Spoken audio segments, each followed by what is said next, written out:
sir, what is Om? Why we use Om sound in meditation? How yogis can listen Om sound in meditation? जैसे अपन तो music के साथ सुनते हैं, तो ध्यान में जैसे बैठते हैं तो उनको ओम कैसे ध्वनि सुनती है एक मिनट, और they can see Om symbol also. हम लोग जो नहीं पहुंच पाते वहां तक,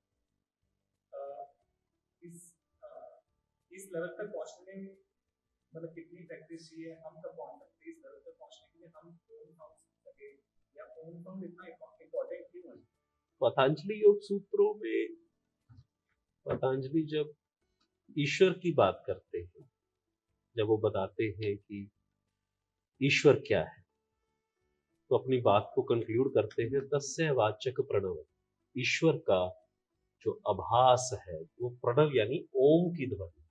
ओम का बेस योग शास्त्रों में शुरू होता है और वेदों में ओम की ध्वनि को बहुत ज्यादा महत्व दिया गया है। तो ओम का अनुभव कैसा है? ओम की जो ध्वनि है वो वास्तव में एक कंटिन्यूस गूंज जैसी आवाज है, एक बजिंग साउंड जैसी आवाज है, लगभग कुछ ऐसी जैसे हम कहें लगभग वो ऐसी एक गूंज है। और उसे तंत्र में, योग में अनहद नाद भी कहा है। तो अनहद नाद का अर्थ है कि जो ना तो शुरू होता है ना कहीं जाके खत्म हो रहा है, परंतु ये एक कंटिन्यूस साउंड। कुछ लोगों का ऐसा भी कहना है कि सूर्य के चारों तरफ पृथ्वी घूम रही है, पृथ्वी के चारों तरफ सूर्य घूम रहा है, और इतने सारे ग्रह घूम रहे हैं, स्पेस में इतनी सारी बॉडीज घूम रही हैं।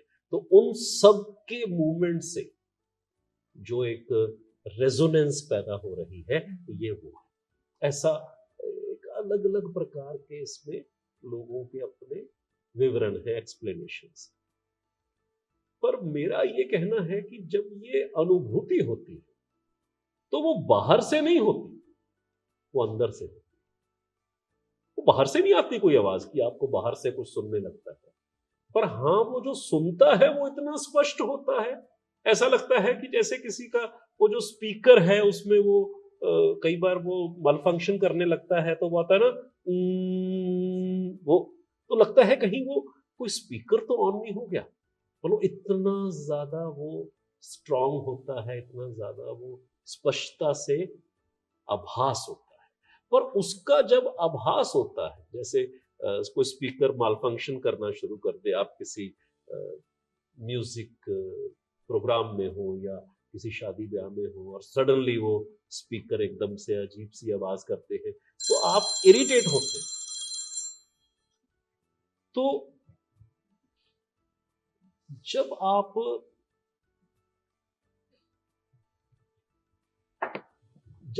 ओम की ध्वनि को श्रवण करते हैं, सुनते हैं, आभास करते हैं, रिकॉल करते हैं, क्योंकि शब्द है सिमरन करो। वो सिमरन शब्द स्मरण से आया है। स्मरण फिर मानसिक जप करो, उसे बार बार रिकॉल करने की कोशिश करो। मतलब ये है, उसका अर्थ ये नहीं है कि तुम उसको मुंह से उसका उच्चारण करो, उसको रिकॉल करो, वो रिकॉल हो जाए, वो तुम्हारे भीतर है। ऐसा योग और तंत्र के ग्रंथ कहते हैं। तो जब वो ध्वनि सुनती है, जब वो अनहद नाद सुनाई देने लगता है, जब वो गूंज सुनने लगती है, तो अचानक से आप सेटल होने लगते हो, आप इरिटेटेड फील नहीं करते हो, you feel more calm, you feel more balanced, you feel more sorted, you enter into a different kind of a zone, and the experience is altogether different. मैंने ऐसे कुछ स्पॉट्स हिमालयाज में देखे जहां अगर बैठकर ध्यान करते हैं तो वो गूंज बहुत जल्दी से आ जाती है। माने वो, और वो एक तो फुट हिल्स में ही है, देहरादून में ही है स्पॉट, तो वो वहीं पर ब्रदर का फार्म भी है। तो जब मैं वहाँ ध्यान कर रहा था तो मुझे लगा किसी बच्चे ने लाके स्पीकर रख दिया और ये उसकी गूंज है। तो मैं एकदम से ध्यान से उठ गया, भाई स्पीकर उठाओ यहाँ से, किसने रखा है? तो कोई नहीं। पर वो it wasn't a speaker, it was, तो वो सुनता है। तो जो आपने कहा कि क्या दिखता है, तो उत्तर है नहीं। मैंने जितने भी साधकों से मैं मिला जिनकी ओम की अनुभूति है, तो दिखने का किसी ने नहीं कहा, वो सुनने का लगभग सभी का अनुभव है। तो कैसे सुनाई दे? रोज एक ही अभ्यास करना है, एक पर्टिकुलर टाइम पर आपने बैठ जाना है, and you have to withdraw from each and everything under the sky. मतलब फिर वो बिल्कुल आपने कॉन्शियसली विड्रॉ कर लेना। अम्मा की तबीयत खराब है, हाँ ठीक है, देख लो बाद में। यू नीड टू, क्योंकि अटेंशन जहां जहां टैग्ड होती है, जब आप ध्यान में बैठते हो तो वहां वहां ध्यान जाता है।